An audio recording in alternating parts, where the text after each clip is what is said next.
Oh yeah, it's a beautiful day today Yeah. at a nudist beach. Yeah, so the reason I didn't film us walking in to the beach was because there's a lot of nudists at the entrance, so I wanted to respect everybody's privacy. Yeah. Well, that's why it's good. So it's not Yeah. like you have hundreds of families here. Yeah. So we just walk further along the beach and we basically have the whole place to ourselves, which is lovely. Yep. The other day when we biked down to Rouge Beach, oh man, Yeah. we're at stage 2 of reopening and there's hundreds of families there. It's crazy. It was really busy. Yeah. And there's like shoulders to shoulders basically. Yeah. So Here's so much more space. it's nice and relaxing. We just had lunch. And Delicious taco. Yeah, delicious tacos.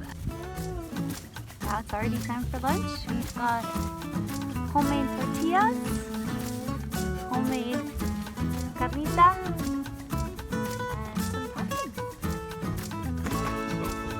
A little bit of spice, a little bit of a kick.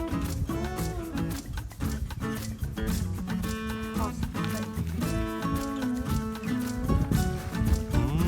yeah. Super refreshing. Cheers to everybody and happy Canada Day. Happy Canada Day.